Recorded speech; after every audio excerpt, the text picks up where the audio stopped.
જય શ્રીમન નારાયણ. રામાનુજદાસ શ્રીમાન ગટ્ટુ વેણુગોપાલ સ્વામી દ્વારા વર્ણન કરેલ શ્રીમદ ભગવદ્ ગીતાનું ગુજરાતી ભાષાંતર હું આપને કહી રહી છું. અધ્યાય 13 ક્ષેત્ર ક્ષેત્રજ્ઞ વિભાગ યોગ.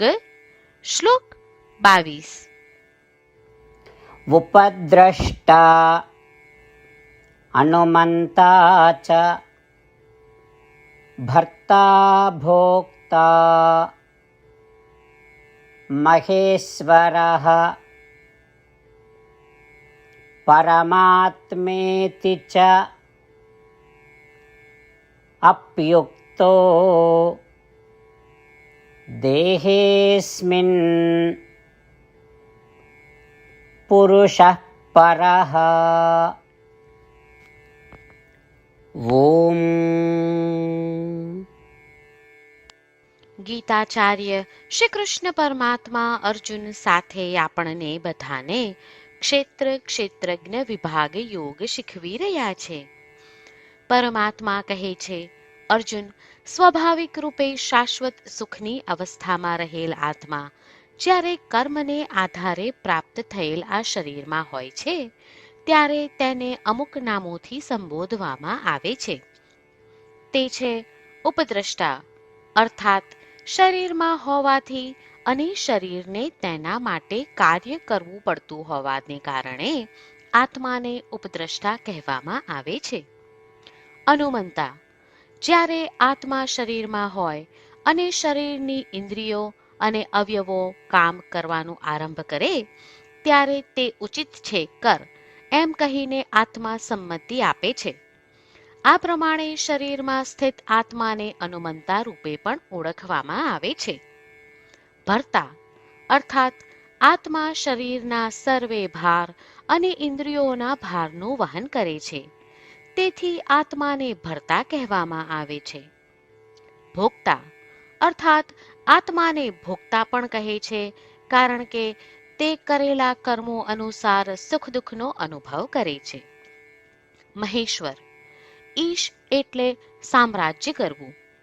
ઇન્દ્રિયો શરીર પર સામ્રાજ્ય કરે છે. મનની ઇન્દ્રિયો પર સત્તા છે, તેથી ઇન્દ્રિયો શાસક છે અને મન પણ શાસક છે.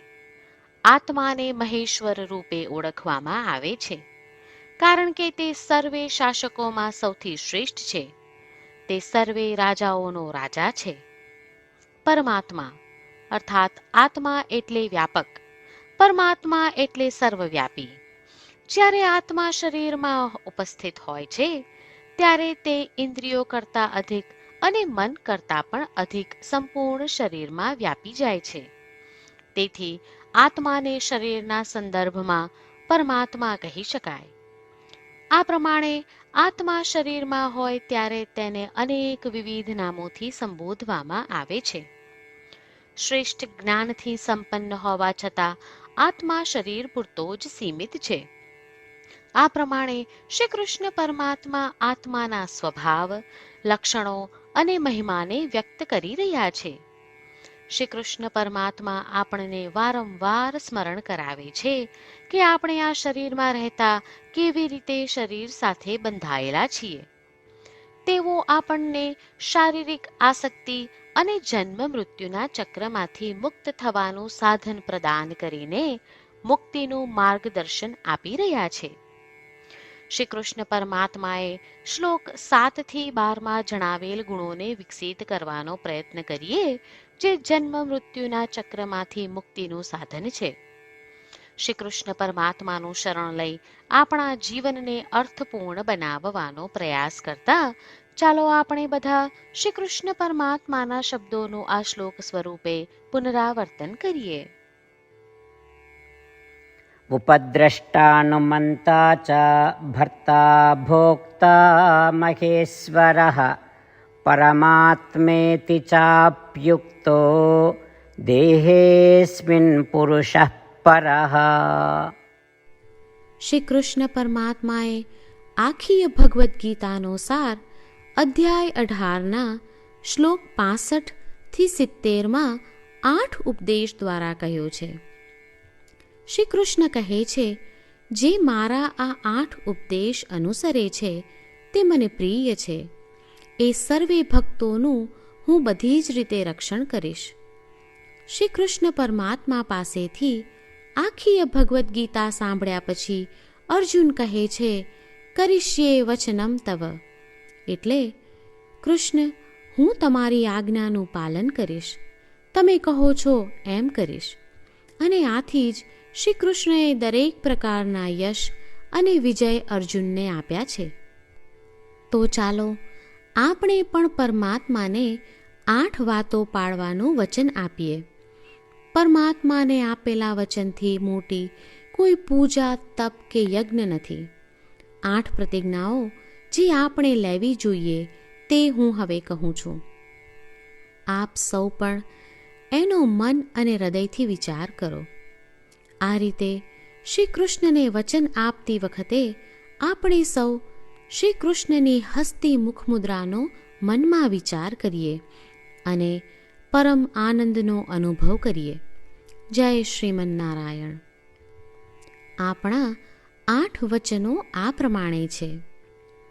આપણું પહેલું વચન: હે શ્રીમન્નારાયણ, તમારા ઉપદેશ પ્રમાણે હું હંમેશા તમારું ધ્યાન અને ચિંતન કરીશ.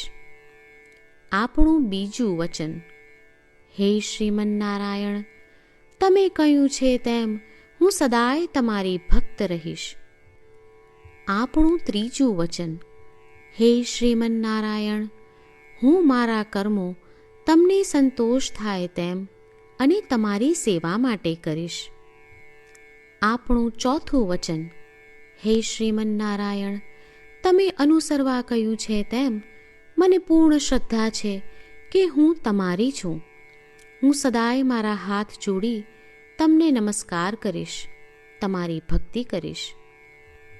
આપણું પાંચમું વચન: હે શ્રીમન્નારાયણ, હું તમારા શબ્દો યાદ કરું છું. મામેકમ શરણમ વ્રજ. તમે તમારી શરણમાં આવવા કહ્યું છે. શ્રીમન્નારાયણ, હું માત્ર તમારા જ શરણમાં છું.